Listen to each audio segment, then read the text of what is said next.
At 10, breaking news, chaos in Chicago. We are taking a bird's eye view from Sky 5 in the Loop right now. Still quite a bit of activity. Just a second ago, we saw some people here running in one direction, although this is a far cry from the violence and the anger that we have seen play out throughout the evening.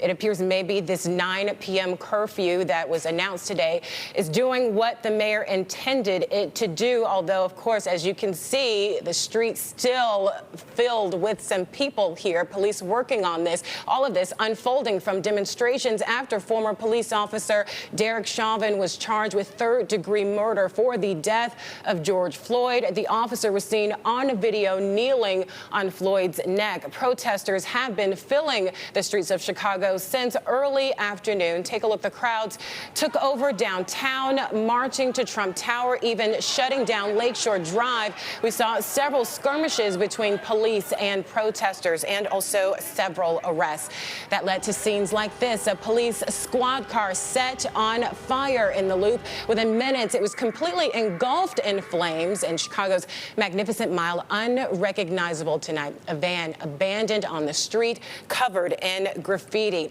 Windows bashed in everywhere, from police squad cars to storefront windows. Dozens of businesses vandalized. We do have team coverage tonight, starting with Phil Rogers. Phil, what are you seeing out there? Michelle, look at this. I'm standing right in the middle of State Street. If you look behind me here, you'll see a line of police horses and just Mars lights as far as you can see in the distance. Look over here to the right. Those are a couple of alleged looters that came running out of Macy's. They were tackled by police who ran them down on the sidewalk with horses to finally catch up with them. Now, I mentioned Macy's. Come with me and I'll show you where they came from. This is Macy's on State Street, the former Marshall Fields. And we'll just hop right up here on the curb and take you right up to what is the Sunglass Hut concession here. And you can see this window is now completely gone. And here's the store. The camera is actually able to poke its way right into Marshall Fields Macy's on State Street, but that's not all. If we can just make our way, Nathan Halder, my photographer, is with me, and we're gonna just walk around here. And you can see the street is just littered. Here's the smashed main entrance of Macy's. You can see the shatterproof glass did a pretty good job there, but look at this. They took the window here and just pushed it out. They literally pushed the window down, and I was standing here when looters were just running in and out with packages, with suitcases filled with luggage, with various kinds of merchandise, and that was going on for a long time before there were even police here to try and stop them. Now, we want to show you, you don't see a lot of people demonstrating down here right now because the Loop is largely under control. Let me show you why. If you come right up here, and we're going to walk to the corner of State and Randolph, and what you'll see, actually, we're gonna stay a block south of Randolph, and you'll see that the way that the police are keeping order here in the Loop is that they are just turning out with massive barricades of human beings, police officers in riot gear. So here you see them, here at Randolph Street, lining the entire width of State Street. Now that's solving two problems. Number one, it's getting order here in the Loop, but number two, it's keeping them away from Wacker Drive. Now, as you know, the drawbridges are up. There's no way to cross the river, either from the west or from the north. But they wanted to try to keep those that were in the Loop in the Loop. Didn't want to get them to the north side because of the tremendous problems they've been having tonight up on River North. Let me tell you about a couple of other places I was tonight. Thompson Center, they looted the Walgreens on the ground floor. By the time we were there, it was ringed with officers from the Illinois State Police. They tried to get into City Hall, but they weren't successful. There's quite a bit of graffiti at City Hall, but for the most part, City Hall is intact. It was ringed with Chicago police, and the person who was in charge of that was the person who is in charge of the mayor's own personal security detail. So here's what I can tell you. When I arrived in the Loop, I saw complete chaos. Looters running everywhere, windows being smashed, spray painting going on left and right. You don't see that now. The Loop is largely under control. There are a few vehicles going down the street, but those are cars that have already been here. Nobody is coming in right now, and it looks like the enforcement of the curfew is largely beginning to take hold. Michelle, I'm going to send it back to you right now. We'll come back to us in a little bit. We'll try to relocate and show you some more of what's happened down here. We absolutely will. Good to see that control from so much chaos, but as you showed us, a lot of damage already done. Let's go now, continuing our team coverage with NBC5's Lexi Suter with a look at more of the devastation protesters have left behind. Lexi? Michelle, right now, very quiet where I'm at. You can see just off the Michigan Avenue Bridge. Phil mentioned it, but the bridges are lifted, and that is keeping people away. They can't get to the other side or come over to the north side. But what I saw today, what unfolded, and what we were in the middle of, frankly, was just heartbreaking. Police cars and property destroyed. From the Loop, where nearly every building and bus stop is marked with graffiti, to the Magnificent Mile. Broken glass litters the sidewalks and streets after several stores were looted. Say his name! The protest that was mostly peaceful for several hours today took a violent turn just before dusk. Protesters zeroed in on Trump Tower. Police formed a line to keep them back, and emotions escalated. There was pushing, shoving, and chasing. The buses and train lines were halted, and so was traffic on Lakeshore Drive, where a second protest, thousands of people began marching. Not a part of downtown was untouched. People took to the Wabash and State Street bridges, prompting the city to raise the remaining ones. One woman who was encouraging people to stay peaceful shares why she joined in. They rode past our homes and we were just sitting there, and it brought me to tears. My daughter was like, "Can we go?" And I said, we have to do something. We've been standing and doing nothing, and people are dying, and I just can't take it anymore. I can't take it, sit back and do absolutely nothing. The only thing we can do is peacefully protest, and that's that we have to exercise our right. Because if there's no peace for one, there's no peace for any of us. I did witness some arrests today that were happening in River North, but mostly police were trying to just disperse everybody and get everybody to stay calm and to stay safe. Superintendent David Brown did say tonight he will be arresting people who are looting those businesses that are causing damage to city and private property. We expect to hear more about that, how many people they did arrest, by tomorrow. We're live on the riverfront tonight. Lexi Suter, NBC5 News. And we know you had some tense situations tonight, Lexi. We're glad you are okay. Thank you for your work tonight. An angered Mayor Lightfoot tonight condemned protesters following the evening of violence and chaos. I've been engaged for the last 6+ hours watching a tragedy unfold in our city. While Lightfoot says she respects peaceful protests, the mayor says there's no reason for looting or bringing weapons to a protest. The mayor was adamant that if people break the law, they will be arrested. And Police Superintendent David Brown joined the officers on the front lines wearing a mask and bulletproof vests while assessing the situation with officers in helmets and riot gear. Across the country tonight, a 5th night of protest is underway. People have taken to the streets of at least 36 U.S. cities. NBC's Chris Pallone has the latest, and we must warn you that some viewers may find some of the video in this piece disturbing. Justice, no peace. Arrest the other three. Arrest the other three. Black lives matter. Black lives matter. In dozens of American cities, what started out calm has descended into chaos once again. For a 5th night, people are pouring into city streets to protest. Spurred by the death of George Floyd in Minneapolis Monday. Police officer Derek Chauvin, fired after video emerged of him pinning Floyd's neck to the ground with his knee, has been arrested and charged with murder and manslaughter. But that arrest has done little to quell the anger or solve the systemic problems laid bare Monday night. I'm frustrated and I'm angry and I feel powerless. Many cities have imposed curfews. Some states have called up the National Guard to try to stop property destruction, looting, and violent clashes between protesters and police. While many of Saturday's protests remained peaceful, some did not. In Tallahassee, Florida, a pickup truck surged through a crowd of protesters. In Los Angeles, rioters destroyed police cars and took over city buses. People threw bricks at police in New York City. There are white supremacists. There are anarchists. There are people who are burning down the institutions that are core to our identity. President Trump said further violence will not be allowed. But what we are now seeing on the streets of our cities has nothing to do with justice or with peace. the memory of George Floyd is being dishonored by rioters, looters, and anarchists. But in Minneapolis, protesters say they will keep Floyd's memory alive while pushing for the other fired officers to be arrested and charged in his death as well. Chris Pallone, NBC News.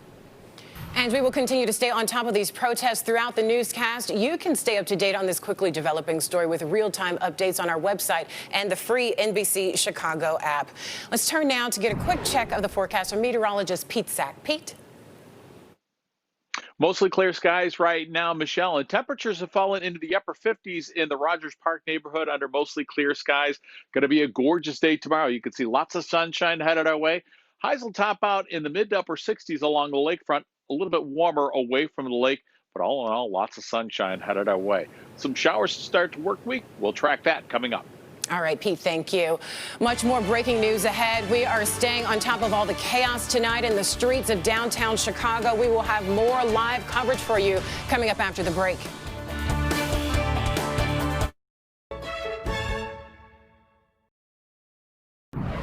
We continue to follow breaking news. Here's a live picture from Sky 5 after protests erupted in downtown Chicago earlier, and we are looking at control after a day of chaos unfolding from those protests over the death of George Floyd in Minneapolis. We are more than an hour into this 9 o'clock curfew in effect until 6 a.m. until further notice. We're going to go back to Phil Rogers, who is live there on the street showing us the damage. And Phil, it really is heartbreaking to see. Michelle, for those of us that are lifelong Chicagoans, or in my case, 41 years, this heartbreaking is absolutely the word.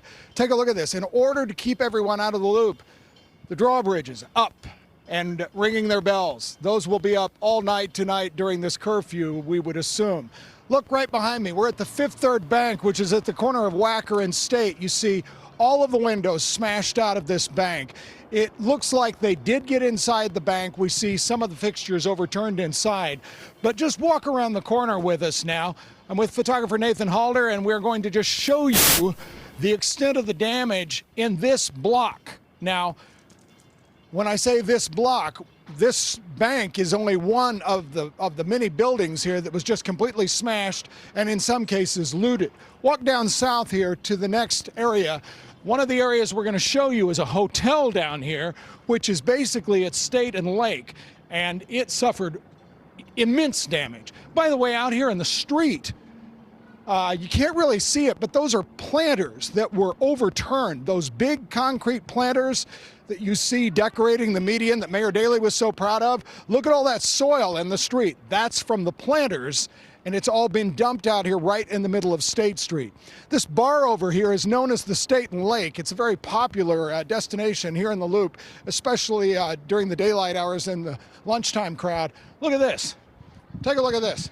Here's the door to the bar, just completely smashed out.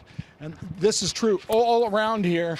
The windows spray painted to the bar, this big window, and you can see, if you look inside the bar itself, tables overturned, the demonstrators got inside. Of course, this bar has not been open for a long time due to the pandemic restrictions here in Chicago and the stay-at-home orders. And so really, in some cases, these places have been unoccupied. They were shut down, and now the first people to get inside of these places were the demonstrators after months of these places being locked down. One other thing I want to show you. Now, this is the Witt Hotel. Literally, we have what amounts to a snowdrift of broken glass right here. Take a look at this. This is all the glass from the plate glass windows of the Witt Hotel. This is the lobby of the hotel. And if you come over here, you can see the desk clerks are still there behind the desk, Chicago police inside, but every speck of the glass in these windows was smashed out, and it's just all the granules here on the ground. I think we have some video we can show you of some of the looting that took place in the Loop. As I was making my way up here, I started down at Congress tonight and made my way up through the Loop, past the Federal Building, over on State Street, and we watched as they were looting Macy's on State Street, also watched as they were looting a CVS, and during that process, there were no police that were able to even try to intervene in that. In one case, as I was standing there, you may be seeing the video right now. I can't see what you're looking at. They were running past me like I wasn't even there. Didn't really seem to care that I was videoing the scene or exactly what they were taking out. Now, as we said, largely the loop is completely under control right now. There are sporadic instances where some people come running by, police tackle them and take them into custody, but for the most part, order's been restored, but the cleanup is going to be immense. Live in the loop, Phil Rogers, NBC 5 News. Absolutely shameful, and I'm sure the daylight will reveal much more. But Phil, before we let you go, I just want to ask you one question about those people that you said are just kind of meandering about. Is it that, because obviously we have this curfew in effect, are police just leaving people alone as long as they're not causing any trouble, or what have you noticed? Yeah, Michelle, that's a wonderful question. For the most part, they are. They're letting them just leave. I was really taken when I got down here, the extent of the people that were just walking around. Some of them, if you will, protest tourists that were down here to watch the proceedings, obviously not even taking part. And then right in the middle of that, you would see somebody go bolting by and smash a window out right in front of you, or begin spray painting the wall of a building. It was the most surreal thing I've seen in decades of reporting in the city of Chicago. The fact that you could have lawbreakers with just people watching them do it, and they came down. In one case, I saw some people walking their dog and watching that taking place. Wow. So the police really had their work cut out for them. And the one thing I must tell you, and we saw this during the NATO convention here in Chicago several years ago, in many cases, the police strategy has been just to wait protesters out. They know it's effective, they know it works, but then they can't do that when it just comes completely unhinged.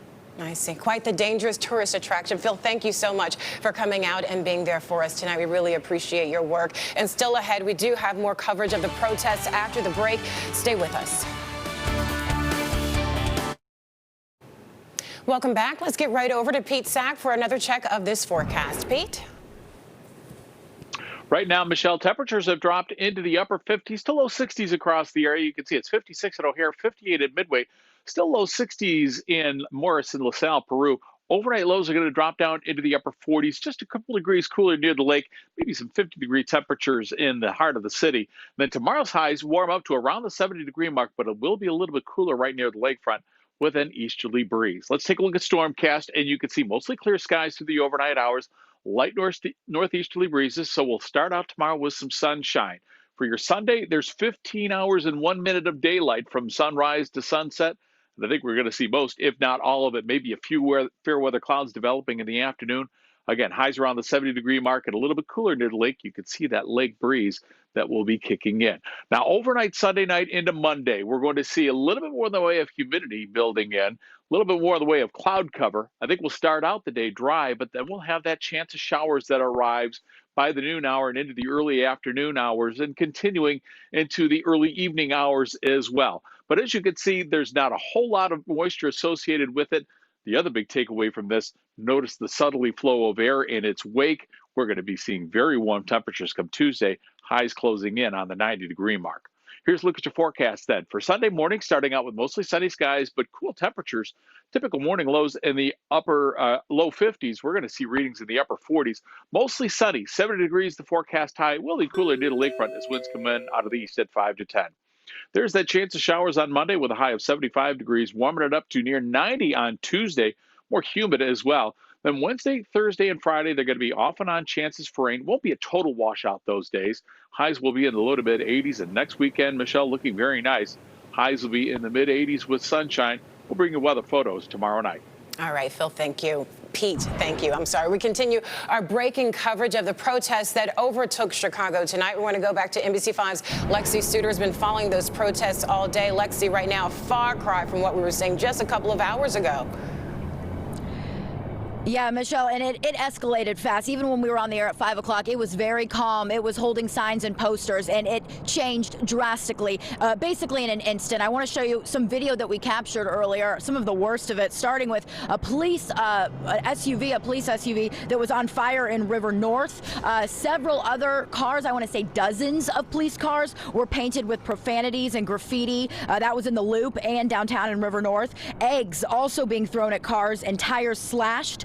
Then this, I want to show you some video of a bus stop being destroyed in Inner Lakeshore Drive, a man repeatedly beating it. This is when some of the protest group broke off and headed further north. Of course, we're going to see a lot more in the morning when the sun comes up and this situation continues. Back to you.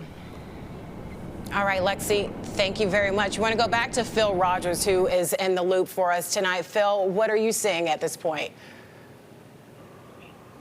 Michelle, look at this. Congrats to the class of 2020. They're on the iconic Chicago Theater marquee. And in the shadow of that, over here, look at the Walgreens.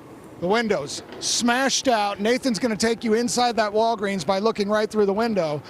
You can see the wine bottles looted off the shelves, the glass littering the floor, just every bit of merchandise that the demonstrators or these looters could grab, they did. And over here, I mean, you can just see there's just kind of a chaotic scene inside the store where everybody was grabbing everything they possibly could. I'll show you what the police had to work with here. This is what's called a mass arrest card. They use these when they've got so many people they have to take into custody. They've got to get the paperwork done quickly. They take down everything they can on the person, especially on where they were taken into custody before they are loaded into squad rolls. And we watched that happen a few blocks south of here this evening. They had a squad roll parked right in the middle of State Street, and they were just loading person after person after person, zip-tied and put inside, trying to get them off the streets. So again, just an unbelievable amount of damage down here in the loop, but the good news is that right now the situation does appear to be under control. Live in the loop, Phil Rogers, NBC 5 News. Phil, one more question before we let you go this time. You talked about earlier in your last hit how the protesters would just run past you despite the fact that you were filming and just do damage and smash these storefronts. When you see these situations, did you see the protesters, did they just get to these locations before police were able to? Or was it just the sheer number of protesters? Were police overwhelmed? What did you notice? Michelle, wonderful question. I think it's a little bit of both. It was just an overwhelming presence of protesters where the police really probably were outmatched number-wise. But in many of those cases, I saw two places, one of them was Macy's, there were no police trying to hinder them at all. And in one case, we saw a looter come out of Macy's maybe half an hour after we first saw them there, bolt out of the store. He had been working his way throughout the store and was leaving. It was basically one of the last to leave, and they tackled him in the street. That was when they finally had the area under control. But no, when I was standing out there in front and I was standing right next to that window, they were walking past me like I was just another person on the sidewalk as they carried out merchandise. Unbelievable coverage tonight, Phil. Thank you once again. And we thank you for watching. That is our news for tonight. We will, of course, have more coverage on our website throughout the night and on our news beginning at 5 a.m. Good night.